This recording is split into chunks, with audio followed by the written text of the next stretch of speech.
gets even more intense. And we're basically building toward a pretty big finale, and not to give anything away, but a bit of a cliffhanger. Sure. I mean, every episode. Yeah. But every episode, I think, has something really fantastic in it, whether that's a battle with Skitters or whether that's intense human conflict. We have an episode coming up that's a very strong episode of conflict within the second mass that I think is one of our best. So you got to watch them all. I'm sorry. Oh, I think that's a good answer. I mean, you want that show where you can't miss something because you'll really miss a lot. Yep, I think it'd be great if you could see them all.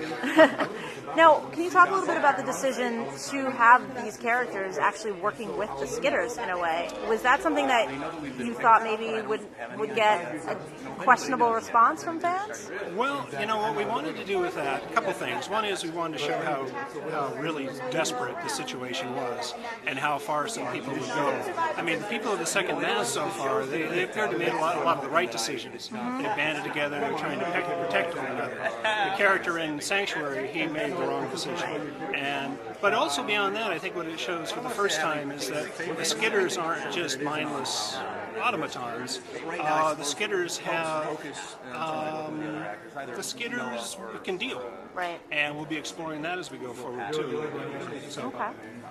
And speaking of the fact that the Skitters have obviously minds and maybe feelings of their own, how much do we get to explore what these kids, when they're deharnessed, what they're really experiencing? Is there a lot of that coming up? I just say stay tuned to that as well. Okay. We explore all those things. There's a lot coming up in the next 4 episodes. So we'll find out maybe some of the why they took the kids. I think their learning curve is not, since there's no communications and no way to communicate with anyone else. Their learning curve is dictated by what they learn firsthand, and so you'll certainly learn hints of why they're here. Okay. And you can extrapolate from that if you'd like when you see the shows. But this is a show that's probably going to go a long time, and there are a lot of twists and turns.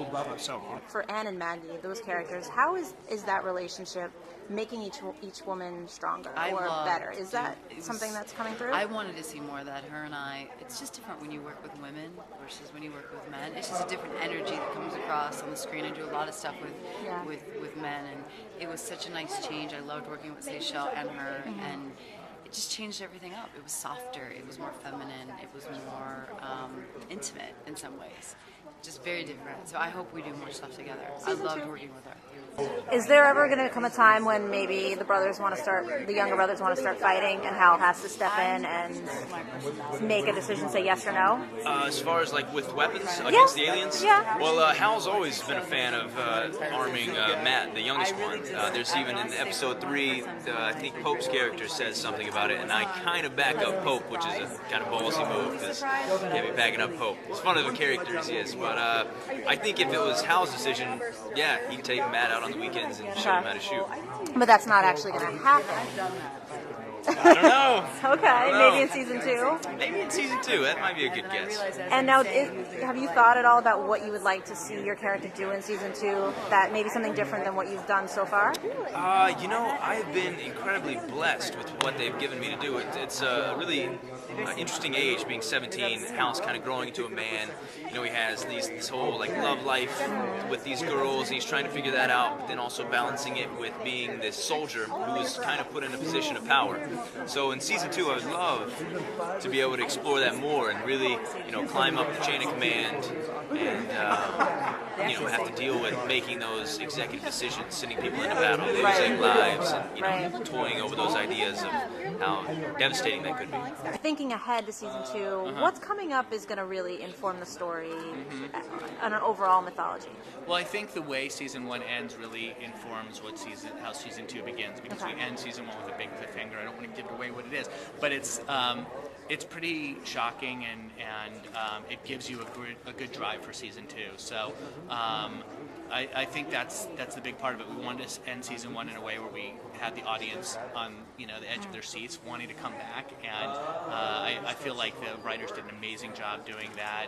It's a great sort of thrust for the family. It's a great tension for everyone. There's a lot of people in Second Massachusetts that are the band together, fight for community. Yeah.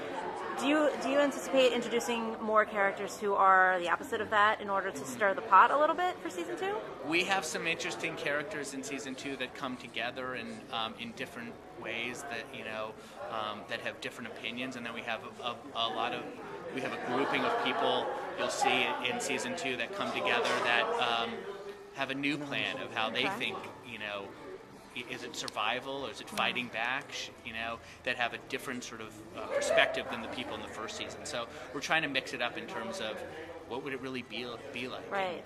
in the world. Everyone's going to have different opinions about what to do. So. And it seems like Weaver's slipping a little bit. He might have He's slipping a little bit, but he could pull it together. Well, that's what I was Yeah. going to ask you. Yeah. Can he pull it together, or Yeah. are we going to see a regime change and maybe either Tom step up, or Margaret step up, or Anne? Those are good questions. You have to stay tuned and see. Okay. Awesome. Thank you so Thanks a lot. much.